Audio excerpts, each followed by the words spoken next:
Halo, assalamualaikum warahmatullahi wabarakatuh, teman-teman semua. Berjumpa lagi dengan Bapak, yaitu dengan pembahasan kimia, materi tentang reaksi redoks. Materi ini adalah materi kimia kelas 10 semester 2. Ya, baik, kita lihat, teman-teman coba amati fenomena sebelah kiri ini.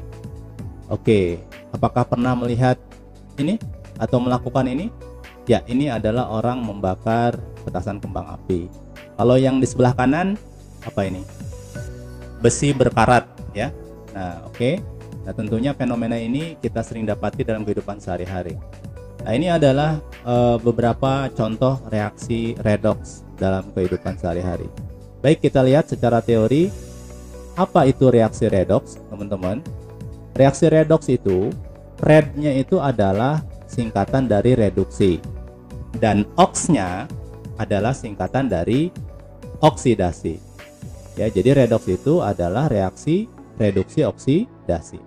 Nah, kemudian konsep redoks itu dibagi menjadi 3, teman-teman. Ya, ya, apa saja? Ya, konsep redoks itu dibagi menjadi 3. Ya, yang pertama adalah konsep oksigen atau O2. Ya, yang kedua, konsep redoks yang kedua yaitu konsep elektron, dan yang ketiga yaitu konsep bilangan oksidasi. Jadi konsep redoks itu dibagi menjadi 3. Ya. Nah, kemudian kita akan bahas dari satu persatu konsep tersebut. Konsep oksigen itu seperti apa? Kita lihat, ya. Apa itu oksidasi menurut konsep oksigen? Oksidasi adalah reaksi yang mengikat oksigen. Reaksi yang mengikat oksigen. Contohnya, C ditambah O2 menghasilkan CO2, ya. Tadinya C dengan O itu terpisah, tapi kemudian menjadi satu senyawa. Artinya berarti C mengikat O2 sehingga menjadi CO2. Itu adalah oksidasi menurut konsep oksigen. Kemudian reduksinya adalah kebalikan, yaitu reaksi yang melepas oksigen. Contohnya HGO, ya, terurai menjadi Hg dan setengah O2. Tadinya dia punya oksigen dalam senyawanya, ternyata Hg jadi lepas oksigennya. Nah, itu adalah konsep reduksi. Ini adalah konsep redoks menurut konsep yang pertama, yaitu konsep oksigen. Kemudian konsep yang kedua yaitu konsep elektron. Apa itu oksidasi menurut konsep elektron? Nah, menurut konsep elektron, oksidasi adalah reaksi yang melepas elektron. Ya. Ini kebalikan dari oksigen. Kalau oksigen tadi oksidasi itu menangkap oksigen, kalau di sini oksidasi melepas elektron. Contoh misalnya Na natrium, seperti kita tahu dalam susunan konfigurasi elektronnya dia punya berapa kulit gitu yang sudah kita pelajari di kelas 10 semester 1. Kemudian kalau dia menjadi mengion Na+, maka dia melepas satu elektron. Ini disebut dengan konsep oksidasi, ya. Kemudian konsep reduksinya kebalikannya, yaitu reaksi yang mengikat elektron. Contohnya Cu2+ tambah 2 elektron menghasilkan Cu, ya. Jadi di sini terjadi peristiwa pengikatan atau penangkapan elektron sehingga Cu2+ berubah menjadi Cu. Nah, ini adalah konsep redoks yang kedua menurut konsep elektron. Kemudian nah, ada catatan penting, reaksi reduksi dan oksidasi itu harus berlangsung secara bersamaan. Dia tidak terjadi hanya satu arah. Biasanya dia harus reduksi dan oksidasi harus berdampingan, ya.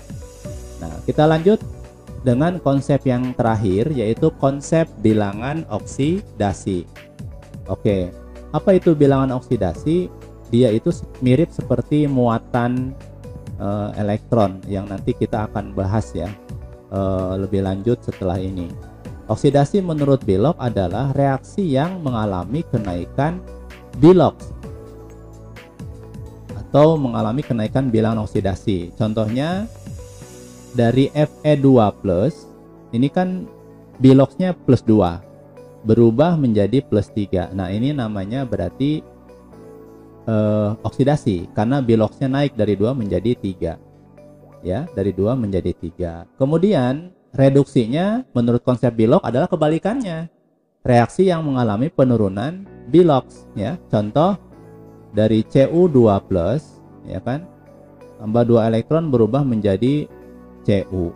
Loh, kok turun? Iya, yang tadinya 2 berubah menjadi tidak bermuatan, artinya ini 0. Berarti dia penurunan bilox, maka itu disebut reaksi reduksi. Nah, supaya gampang menghafal, ada yang ngintip ya. Supaya gampang menghafalnya, trik mengingatnya, kalau nilaimu naik, maka oks banget. Artinya kalau dia biloxnya naik, maka oksidasi. Kalau nilaimu naik, oks banget. Kalau nilai turun, remedial, itu artinya reduksi. Nah, ini supaya bisa menjadi mudah mengingat. Nilaimu naik oks banget, nilaimu turun harus remedial, artinya reduksi. Seperti itu. Baik, sebagai ilustrasi, ini ringkasan, yaitu kalau menurut konsep ilustrasi reaksi oksidasi, menurut konsep oksigen, yaitu reaksi yang mengikat oksigen, ya. Dan ini kebalikannya sedih dia ya, yaitu melepas oksigen atau balon. Kemudian menurut konsep berikutnya yang maksud elektron, reaksi reduksi itu adalah menangkap elektron, ibaratkan bola itu elektron. Nah, kalau reaksi kebalikan yang oksidasi yaitu melepas elektron, kehilangan bola ya. Kemudian konsep bilox, kalau yang namanya dia oksidasi itu dia naiknya bilox, yes, sukses ya, great, sukses naik. Kemudian kalau yang reduksi berarti dia mengalami penurunan bilox atau turun ya. Kasih ya.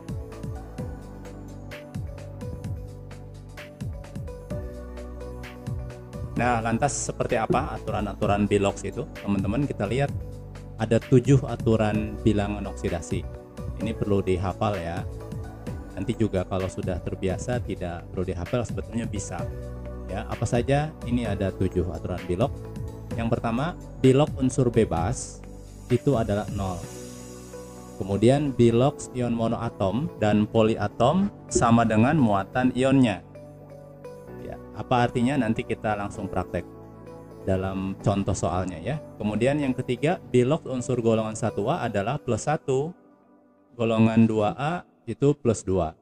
Bilox unsur golongan 6A pada senyawa biner itu -2 dan golongan 7A itu -1. Kemudian bilox unsur H hidrogen pada senyawa adalah +1 dan bilox unsur O pada senyawa adalah -2.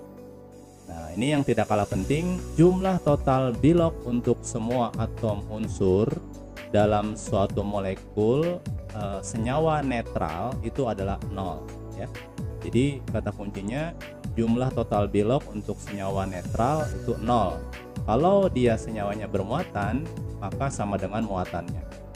Nah, ini adalah aturan bilox secara umum, meskipun nanti ada pengecualian-pengecualian. Nah, nanti kita akan belajar pengecualian seperti apa. Yang namanya pengecualian itu tidak banyak ya, dia hanya 1 atau 2 kasus. Tapi yang perlu dihafal adalah ini, 7 aturan bilox. Oke.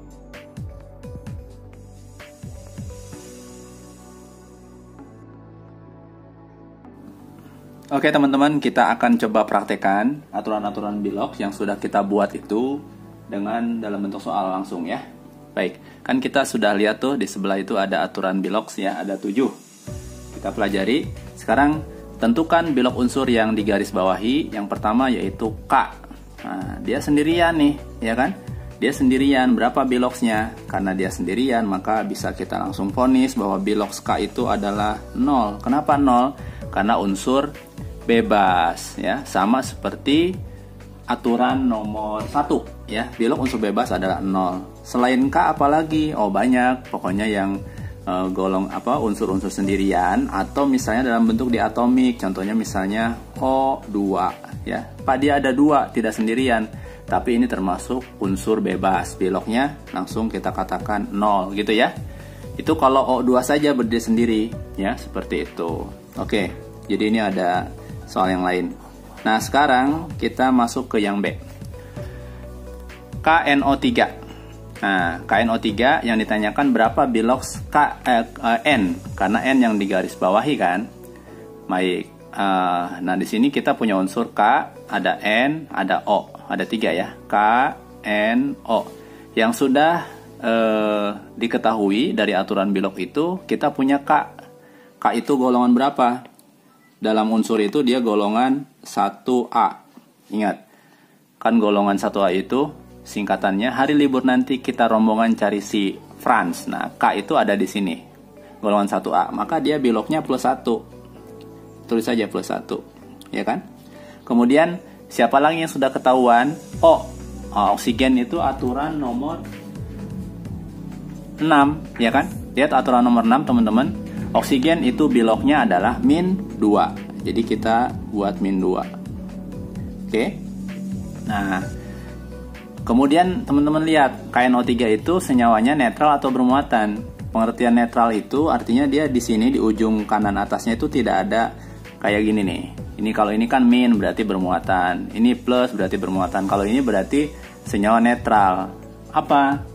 Total bilog senyawa netral itu adalah 0. Ini seperti aturan nomor 7 ya, nomor terakhir. Maka kalau kita buat matematikanya berarti 1 ya kan, punyanya K itu ditambah berapa bilogsnya N gitu kan?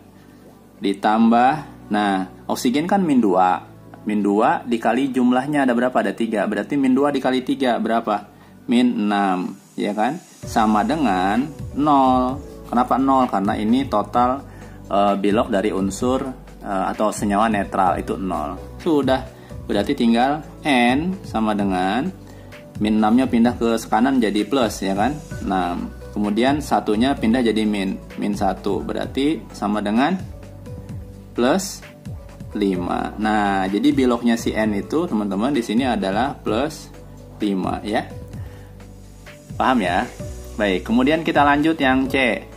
CuO. Nah, yang ditanyakan Cu ini gampang banget ya kan? Oksigen kan bilognya -2 ya kan ya. Nah, -2 berarti kalau kita buat matematikanya Cu itu berapa? Cu ditambah -2 itu harus sama dengan 0. Kenapa 0? Karena ini adalah senyawa netral gitu kan. Maka Cu-nya sama dengan -2-nya pindah ruas jadi plus 2 gitu. Oke. MnO4-. Nah, gimana nih MnO4-? Sama yang sudah ketahuan yaitu oksigen. Oksigen itu -2 ya kan? Berarti caranya bilog Mn ditambah oksigennya kan -2 nih, ya kan? -2 dikali berapa? Kali 4, ya kan? Karena O-nya ada 4. -2 dikali 4 harus sama dengan muatannya. Jadi total senyawa bermuatan sama dengan muatannya. Ini aturan nomor 7. Karena muatannya min, di sini artinya min itu -1, teman-teman ya. Cuma tidak ditulis jelek. Jadi biasanya min saja seperti ini. Nah, berarti di sininya bukan 0 lagi seperti soal yang B, tapi di sininya -1. Gitu kan? Berarti kita lanjutkan Mn. Ini -2 kali 4 kan -8, ya kan ya? -8 pindah ruas jadi plus 8. Berarti -1 tetap di kanan. -1 ditambah plus 8. -1 tambah 8 plus 7. Gitu ya. Jadi bilognya si Mn di sini adalah plus 7. Oke? Gampang ya? Oke, coba kita coba ke yang E. H2SO4 berapa bilog S, ya kan? Oke, yang udah ketahuan oksigen -2. Ini seperti aturan nomor oksigen itu ya. Bilog oksigen itu di nomor 6. Oksigen -2 H. Nah, ini H berapa? H dalam senyawa itu dia adalah plus 1. Ini aturan nomor 5. Aturan nomor 5. Nah, berarti yang ditanyakan berapa bilog S, ya kan? Maka kita jumlahkan langsung. H-nya ada 2. 2 dikali bilognya plus 1 berarti 2 ditambah bilog S, ya kan? Ditambah, nah -2 punyanya O kan? Kali 4 berapa? -8. Harus sama dengan senyawanya netral atau bermuatan? Netral, berarti harus sama dengan 0 gitu ya. Oke, berarti S sama dengan, karena S yang ditanyakan, min 8 pindah ruas jadi plus 2-nya. Pindah ruas jadi min 8 min 2. Berapa jadinya? Positif 6. Jadi bilognya si S adalah plus 6. Tara, gampang ya? Baik. Nah, ini yang sisanya tanggung deh. Ayo kita bahas. Berarti NH4, ya kan? Berarti bilog N yang ditanyakan ditambah H berapa bilognya? Plus 1. Plus 1 dikali 4 berapa? Ini kan plus 1 kali 4 berarti plus 4. Harus sama dengan, apakah 0? Tidak. Ini artinya senyawa bermuatan. Plus 1 berarti sama dengan plus 1. Maka yang ditanyakan bilognya N sama dengan plus 1 tetap di kanan, 4-nya pindah jadi min. 1 tambah min 4 jadi min 3. Berarti bilognya N adalah min 3. Gitu kan? Yang terakhir MgCl2, ya kan? Yang ditanyakan bilog Cl berapa? Yang sudah ketahuan Mg. Mg itu logam golongan 2. Beli mangga cari sirup bawa rambutan, gitu kan? Ya. Nah, ini sesuai dengan aturan nomor 3. Lihat, bilog golongan 2 sama dengan plus 2. Maka kita buat plus 2, ya kan? Plus 2 ditambah Cl-nya ada 2 kan? 2Cl. Ini harus sama dengan berapa? Muatannya 0 ya. Nah, gitu. Berarti 2-nya pindah ruas ke sana jadi 2Cl sama dengan min 2. Cl-nya sama dengan min 2 dibagi 2. Berapa? Min 1. Nah, jadi bilog Cl-nya min 1. Ya, sebenarnya bilog Cl min 1 ini juga dijelaskan dalam aturan bilog yang nomor 4 ya. Jadi kalau misalnya golongan 7A itu min 1. Oke, begitu ya. Terima kasih, semoga bisa lebih jelas.